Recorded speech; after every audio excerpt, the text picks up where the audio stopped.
Brought to you bye रजनीगंधा। यूं ही नहीं मैं बन जाता हूं। कुदरत के कोने कोने से खूबियां खोज लाता हूं। गुणवत्ता की गहराइयों का गोताखोर हूं मैं। पर उम्दापन की नई ऊंचाइयों को छूना चाहता हूं मैं। यूं ही नहीं मैं रजनीगंधा बन जाता हूं। क्योंकि इस किताब को पढ़ते समय हम भी ये फील कर रहे थे कि बेटे का इंट्यूशन बाप को लेकर हो जाता है, लेकिन आपने प्रेफर किया कि शान की शूटिंग थी। अब शान की शूटिंग में मुंबई फ्लाई कर गए, आपको पता चल गया था पिताजी की तबीयत खराब है और शूटिंग के बीच में ही आपको जानकारी मिली। आपको एहसास था कि ऐसा कुछ हो रहा है या फिल्म की शूटिंग भी जरूरी है? मैं उसके 1-2 दिन पहले दिल्ली था। हाँ। और मैं पिताजी की तबीयत ठीक नहीं थी तो मैंने कहा कि मैं चला जाता हूँ पटना, मिल के आता हूँ। बहुत याद आ रहे थे, बहुत। मुझे बहुत गुस्सा भी आया। मेरे सेक्रेटरी पवन कुमार जी मेरे भी थे, अमिताभ बच्चन के भी सेक्रेटरी रहे। पूरी फिल्म इंडस्ट्री में अकेले वही थे जो 2 आदमी के सेक्रेटरी थे, अमिताभ बच्चन के और शत्रुघ्न सिन्हा के। अब सिर्फ मेरे हैं। तो पवन जी ने कहा नहीं नहीं सेट लगाओ, बहुत बड़ा शान का सेट था। शान जब गन फाइटिंग हो रही थी और रेखा नहीं राखी, ये बार बार रेखा जुबान पे क्यों आ रही है? राखी, ओके, राखी। तो राखी के साथ वो राखी की, हाँ, वो गोली चलाने वाला गोली सीन से था। वो सीक्वेंस था। तो मैं कहा कि नहीं नहीं आ जाइए, 2-3 दिन बाद चले जाइएगा। और मैं उस दिन 1 दिन बाद आ सकता था पटना से होके। बिल्कुल। और जिस दिन जाता तो उस दिन मेरे सामने ही होता। मैं मुंबई आया, शूट करने गया और चंद घंटे बाद खबर आई। मेरे दोस्त ने जो और खुद नहीं दुनिया में, जर्नैल सिंह, उसने आके कहा कि तुम्हारे पिता, उसको भेजा गया। उसने इंतज़ार किया कि पहले मैं खाना खा लूँ। लंच ब्रेक था, खाना खा लिया, देखा, फिर आके बोला कि ऐसा ऐसा हुआ। तो मुझे तो पता ही नहीं कैसे रिएक्ट करना। फिर बाद में जो हुआ तो पता ही, आपको बता दिया। सो ये मैं बहुत गुस्सा हुआ उनसे, अपने सेक्रेटरी पवन कुमार जी से, कि क्यों किया। बट फिर बाद में वही मैच्योरिटी का तकाजा, हमने कहा उन्होंने जानबूझ तो नहीं किया। उन्होंने प्रोफेशनल आदमी को उनके भले के लिए किया कि सेट ना खराब। उनको क्या पता था कि ऐसा कुछ हो जाएगा। सही है। लेकिन हाँ, इंट्यूशन की बात आपने की। इंट्यूशन बहुत ज़बरदस्त हो रहा था, बहुत ज़बरदस्त। ये भारती जी लैप्स करता है इस किताब में। इस किताब को एक पाठक के तौर पे पढ़ते समय हम इसमें महसूस करते हैं ये जो संवाद आज हो गया हम लोग के बीच का, ये इंट्यूशन और ये हिस्सा लैप्स करता है। ये आपकी कमजोरी है। Thank you. इस किताब में पढ़ते समय हमने महसूस किया। Thank you very much. है ना, ये हमें लगा ऐसा, पता नहीं Thank क्यों। इसीलिए ये सवाल हमको लगा ये पूछना चाहिए। लेकिन बहरहाल छोड़िए इसको, हम फिर आपको पीछे लिए चलते हैं उस दौर में जब शत्रुघ्न सिन्हा की पहचान हिंदुस्तान में देखते वक्त सिनेमा स्कोप पर छेनू की थी। छेनू क्या था सर डायलॉग? वो आए तो कह देना छेनू आया था। बड़ी गर्मी है खून में तो बेशक आ जाए मैदान में, लेकिन आइंदे अगर मेरे किसी भी लड़के को हाथ लगाया तो मोहल्ले का मोहल्ला उड़ा कर रख दूंगा मैं।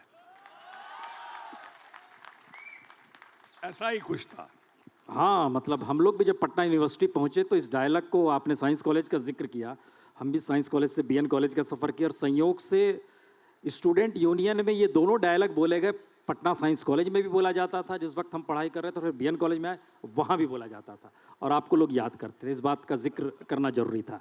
लेकिन गुलजार से ये शुरुआत, गुलजार ने जो एक एक्सपेरिमेंट किया, आपके पूरे जो सफ़र में इस किताब को पढ़ते समय एक महसूस चीज़ें होती हैं कि शत्रुघ्न सिन्हा में कुलबुलाहट थी नायक ही बनने की, खलनायकी उसमें था नहीं।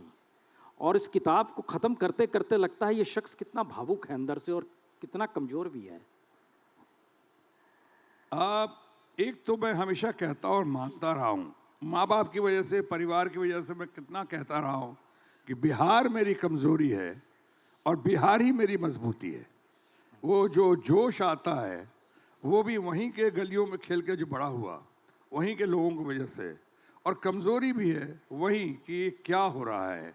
हमारा बिहार जो कहाँ था, एडमिनिस्ट्रेशन के मामले में नंबर 1 हुआ करता था, संपन्नता के दृष्टिकोण से शायद नंबर 3 था। सही है। आज किसकी नज़र लग गई है कि कहाँ से कहाँ हम 23-24 स्थान से नीचे आ गए। बहरहाल ये तो पॉलिटिकल स्टेटमेंट होगा, इस पर ज़्यादा बोलूँगा तो।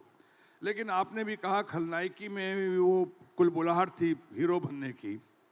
अगर मैं थोड़ा इसको रीफ्रेज कर दूं, या खासकर आंसर को, जवाब को, तो खासकर यंगर जनरेशन के लिए कहना चाहूँगा कि मैंने जो विलन में, अब कई लोग कहते हैं कि पहली बार हिंदुस्तान में क्या शायद विश्व के सिनेमा पट पे कोई ऐसा विलन आया, खलनायक आया, जिसके पर्दे पे आते के साथ ही तालियां बजती थी। विलन हीरो को मारता था तो गालियां पड़ती थी हीरो को, और हीरो विलन को मारता था तो विलन को लोग चैलेंज करते थे, come on give it back to him, मारो मारो उसको, ये करके। ऐसा कभी नहीं हुआ। विदेशों के अखबार में भी, लंदन के अखबारों में, दूर दूर के अखबारों में आने लगा कि पहली बार एक ऐसा हिंदुस्तान में एक सा खलनायक उभर कर आया है जो कि पर्दे पे आते ही उसको तालियों से स्वागत करते हैं। डायलॉग डिलीवरी में बहुत उसका गजब का प्लस पॉइंट है उसका। अब ये सब जब चलने लगा, ये तालियां जो बजने लगीं, ये पहले कभी नहीं हुआ और शायद बाद में भी कभी ऐसा नहीं हुआ। चाहे अच्छे अच्छे विलन आए हों, लेकिन तालियों से स्वागत नहीं हुआ। ये तालियां जो थीं, ये तालियों के गड़गड़ाहट को एग्जिबिटर्स ने सुना, थिएटर ओनर्स ने उन तालियों की गड़गड़ाहट को पास ऑन कर दिया डिस्ट्रीब्यूटर्स को। डिस्ट्रीब्यूटर्स ने इन्हीं तालियों के गड़गड़ाहट को पास कर दिया प्रोड्यूसर्स और डायरेक्टर्स को।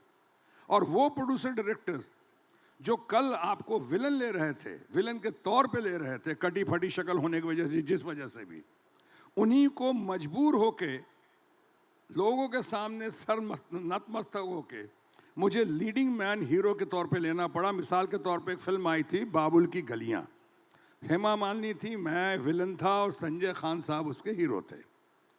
उसी की दूसरी फिल्म आई थी बॉम्बे का ठग, या कोई, हाँ बॉम्बे, दो ठग बाबू एस.डी. नारंग साहब की, और उसमें हीरो मैं था और हीरोइन हेमा मालिनी थी। फौरन मनमोहन देसाई ने कई फिल्मों में जो गुजर गए उनको एंड चेंज करना पड़ा। उन्होंने कहा लास्ट में ऐसा विलन बनकर दिखाएंगे तो पब्लिक एक्सेप्ट नहीं करेगी। तो आपको याद होगा वो फिल्म बहुत पहले, भाई हो तो ऐसा, या रामपुर का लक्ष्मण, जिसमें लास्ट में माँ को देख के कहता हूँ बताना मत कि मैं ही उसका वो बेटा हूँ, जो बहुत भावुक सीन होता है। तालियां बजती थी। चाहे भाई हो तो ऐसा, अगर कभी देखेंगे या जिन्होंने देखा होगा, आखिर में लाल शॉल पहन के जो मैं कहता हूँ कि तुमको बहुत अहंकार है कि तुम मुझे पश्चाताप का मौका भी नहीं दोगे। यानी एक सुधरने का स्कोप इस कैरेक्टर में दिखाई पड़ा। और मैंने, जहाँ तक सवाल जो मैं कह रहा था, यंगर जनरेशन को बताऊंगा, मैंने रोल को कभी विलन की तरह नहीं देखा। मैंने रोल को रोल की तरह किया कि इस गिवन सिचुएशन में अगर ये आदमी होता, हम लोग FTII में सिखाया जाता था व्हाट, वाई, व्हेन, वेयर, यानी लोकेशन क्या है, सिचुएशन क्या है, सब्जेक्ट क्या है, कैरेक्टर क्या है और क्यों ऐसा हो रहा है। इसके बिना पे मैं कैरेक्टर को पेश करता था और उसके बाद देखता था इसमें कितना स्कोप है सुधरने का। एक हल्का सा टच और अपना भी रखता था, क्योंकि आप जानते हैं मेरा एक मंत्र रहा है शुरू से, मैं सबको देता हूँ और आज भी देता हूँ और यंगर जनरेशन को भी देता हूँ, अपने बच्चे लव कुश और सोनाक्षी को भी दिया है और आज भी आपके ज़रिए, इस मंच के ज़रिए मैं अपने यंगर जनरेशन को देना चाहूँगा कि जीवन की प्रतिस्पर्धा की दौड़ में अपने आप को सबसे बेहतर साबित करके दिखाओ। अगर अपने आप को सबसे बेहतर साबित करके नहीं दिखा सकते तो अपने आप को कम से कम सबसे अलग, भिन्न साबित करके दिखाओ। Prove yourself better than the best और at least try and be different from the rest. तो मैंने, आपने देखा होगा, मैं तो नहीं कहता हूँ कि मैं अपने आप को सबसे बेस्ट साबित किया, लेकिन कोशिश ज़रूर की कि मैंने अपने आप को सबसे अलग साबित किया। इसीलिए आप हर जगह देखते हैं शत्रुघ्न सिन्हा की नकल करते हुए लोगों को, रीजनल फिल्म से लेके यहाँ पे मिमिक्री आर्टिस्ट को। खामोश तो सिग्नेचर ट्यून बन चुका है, खामोश जहाँ जाइए सिग्नेचर ट्यून बन चुका है। आज पाकिस्तान जाता हूँ, कहीं जाता हूँ, बच्चे आके बोलता हूँ अंकल एक बार खामोश बोलिए ना। अब खामोश जिसका मतलब है बहुत क्रूड एंड रूड, यानी कोई खामोश बोल दे तो व्हाट डू यू मीन, क्या हिम्मत है तुम्हारी कि मुझको खामोश बोलोगे। लेकिन आज खामोश एक रोमांटिक, जैसे खुशवंत सिंह ने मेरे बारे में लिखा था, late and great Khushwant Singh ने, शत्रुघ्न सिन्हा ने एक रोमांटिक ऑरा क्रिएट कर दिया है। आज रोमांटिक ऑरा क्रिएट हुआ खामोश के साथ कि हस्बैंड वाइफ हो, बॉयफ्रेंड गर्लफ्रेंड हो, झगड़ा होता है खामोश खामोश, बच्चे बोलते हैं खामोश, पापा खामोश, मम्मी खामोश। इतना प्रॉब्लम मैंने खुद नहीं सोचा था, लेकिन आज हो गया है। अपनी ओरिजिनलिटी को आप मत खो, जिस ओरिजिनलिटी के साथ चलो। आत्मविश्वास को अपनी पूंजी बना कर रखो, पूंजी आत्मविश्वास।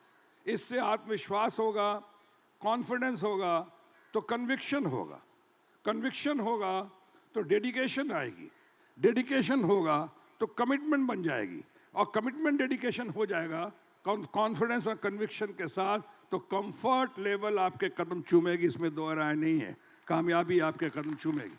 मैं यही लेके चल रहा था फिल्मों में। तो यह आपने जैसा कहा, इसीलिए धीरे से विलन से फिर हीरो, साइड हीरो, नायक, बीच में गायक भी बन गया, और गायक बनने के बाद बात अपनी सामाजिक जिम्मेदारी के तहत राजनीति में भी आ गया। शत्रु जी नेता बन गए, मंत्री बन गए, इकोनॉमिस्ट भी बताइए, इकोनॉमिस्ट पे बन गए। और जब ये किताब प्रेजेंट की थी आपने, जब सपरिवार आप प्राइम मिनिस्टर मोदी से मिले थे, तो आपने उन्हें किताब प्रेजेंट की थी? उस समय तो किताब तैयार नहीं हुई थी। मैं उनका ग्रेटफुल हूँ। प्राइम मिनिस्टर हमारे बेटे कुश की शादी में आए थे खासकर। मैं बहुत ही ग्रेटफुल हूँ उनका और हमेशा रहूँगा।